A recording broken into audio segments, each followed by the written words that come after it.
Barack Obama and Bruce Springsteen, boy, oh boy, these guys are full of themselves. They're friends, and they think that's a really interesting arrangement.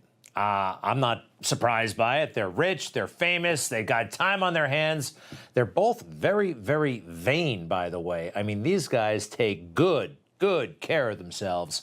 Anyway, they were being profiled for about the 1,000th time this weekend on CBS News, and something happened that surprised me. They started talking about someone else other than them, the late Clarence Clemons. He played the sax with Bruce, and I was a big fan as a kid. The former president said something that shocked me, and Bruce just agreed. Here it is. In an ideal world, what Bruce and Clarence portrayed on stage was essentially a reconciliation, right? Yeah. And redemption. That's right. But most of your audiences were primarily white. And they can love Clarence when he's on stage, but if they ran into him in a bar, suddenly the N-word comes out. Yeah. You run into Clarence Clemons at a bar, the N-word comes out? Is that what he said? And Bruce agreed. Just one more time so we're sure. You run into Clarence Clemons at a bar, and what happens? They can love Clarence when he's on stage, but if they ran into him in a bar, suddenly the N-word comes out. Yeah. He does not understand America. He has no clue whatsoever. This is what he thinks of us. This is what he thinks of America. The N-word, Clarence Clemons, the N-word, period. I've heard it like twice in my life, and half of it was in the O.J. Simpson trial. Give me a break. And what has gotten into Bruce? The indictment of his fans. And take a look at his fans. Yeah, so what? They're primarily white. That sometimes happens. You know what? People who love music love all kinds of music normally. I can't believe it. But finally, I mean, even the left, they've got to recognize this guy, Barack Obama, he just never was that into us, was he? I mean, what a disgraceful idea. The N-word. What kind of land is he living in? I'll get to the land he's living in a moment. But first, may I say something about Clarence Clemons? He was gifted. The backup, the saxophonist in the E Street Band had a solo record. We loved it. This was a hit. And it inspired me out on Long Island. I was playing the saxophone at that time, and I thought, I want to play that song. Of course, I never came close. But the divisiveness, the racialization of everything. Get over yourself, Barack Obama. And you too, Bruce. It wasn't about this. It wasn't anything. It was about the music. At least until Barack Obama showed up. Listen to this. You say in the podcast, in the book, that in many ways the most important story you ever told was you and Clarence on the stage together. It was not intellectual. It was emotional. It was the language of the heart, but it was incredibly visual. It was more valuable than the stories I wrote in my music, In an ideal world, what Bruce and Clarence portrayed on stage was essentially a reconciliation, right? Yeah. And redemption. That's Yeah. right. All right, whatever. Give me a break. I don't care what's in his book. That's not how the world viewed it. We were more advanced than either of these guys would like to believe. The civil rights movement was well in the past. We actually made big strides in America. Barack Obama, I know you want to believe the worst of us. Although for a while, you pretended that you liked us, that you saw the potential in America. Remember when we gave him that big opportunity to speak at the Democratic National Convention? I mean, people went wild over what, by the way, was a pretty ordinary speech. But people really wanted to be nice to you. A lot of white people actually wanted to be nice to you because, I don't know, actually. I don't know what it was that they were so enamored with, because stuff like this, you can quite frankly find it on the back of a Cheerios box, but here he goes. There is not a liberal America and a conservative America. There is the United States of America. There is not a black America and a white America and Latino America and Asian America. There's the United States of America. Isn't that beautiful? Isn't that moving? Oh my God, he's the best speaker ever. Let's make him president. Let's make him the next president of the United States. And he did become the next president of the United States. Sorry, John Kerry. He won twice. Okay, good for him. Not really anybody else, because everywhere this guy looked, he was somehow insulted, all right? It's coming out now. It's coming out now. On this Shame on America tour he's on right now with Bruce Springsteen, I heard this. People aren't static. I think America is proof that things are not static.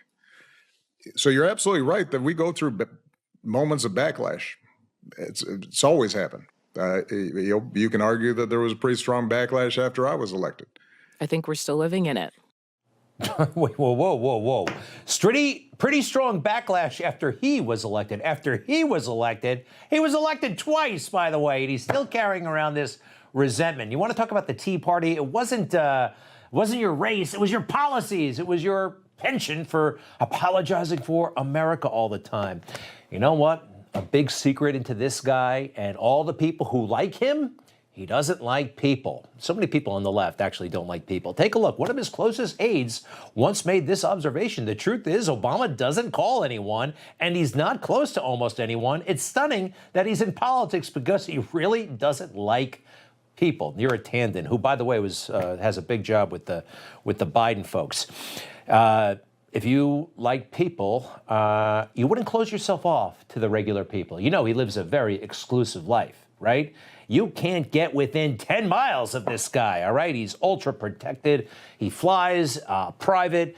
He has the life of a billionaire, and right now he probably is a billionaire. But at any moment, he throws around the race card, and I'm really surprised because, quite frankly, forgive me, white people have been very, very good to Barack Obama, but he seems to resent the hell out of it. He resents the hell out of it. There he is hanging out with some of his top advisors, basically 99% white, by the way. He could have done more in that area. Just ask people of color who are prominent. They're frustrated about that. And he runs in elite circles, and he doesn't seem to care too much about race, except when he's being interviewed by the fake news or it somehow serves his interest. He's not tackling the thorny issues of race. Apparently, that's up to me. So many people will ignore what's happening right now. We're having, as you know, on Newsmax, a direct and honest conversation about race to avoid having a silly conversation about race. Now, there was a brief time when Barack Obama looked like he was ready to lead a serious conversation about race, but then he got scared, and he hardly ever said anything like this again. Too many fathers are MIA. Too many fathers are AWOL. You and I know this is true everywhere, but nowhere is it more true than in the African-American community. We know the statistics that children who grow up without a father are 5 times more likely to live in poverty and commit crime. They're 9 times more likely to drop out of school, 20 times more likely to end up in prison. That's heavy stuff, and it's also true. But he got slapped so hard by the left, by people like Jesse Jackson, that he couldn't go there anymore. So he took the easy way out, and just when he played the race card, it was usually, I'm a victim, all right? I've been judged harshly. No, he's been given every break because of something he had nothing to do with, his race. And now he can just sit back and hang out with Bruce, and everything is beautiful. You don't want to end up being just a lonely old guys. Oh, man. That's you know, right. That's the thing we're trying to avoid, right? Right. It's been a hell of a ride. Life is good. Life is good. He's 60 years old, and he's retired. It's been a hell of a ride. Gosh, if only he would work for the community that he came from. All of those children who are dying from gun violence across the country, but particularly in Chicago. He's done. He's made it. You're on your own, kids. I'm sorry. Although, I tell you what, we can thank Obama for something. And President Trump alluded to this. If it wasn't for Obama, we never would have had Trump. You keep talking about all these things you're going to do, and you're going to do this, but you were there just a short time ago, and you guys did nothing. We did. You know, Joe, I ran because of you. I ran because of Barack Obama, because you did a poor job. If I thought you did a good job, I would have never run. I would have never run. I ran because of you. I'm looking at you now. You're a politician. I ran because of you. And I think for that we can thank Barack Obama, because now we see the real potential in politics when someone's there for the people and not for themselves. I'll be right back.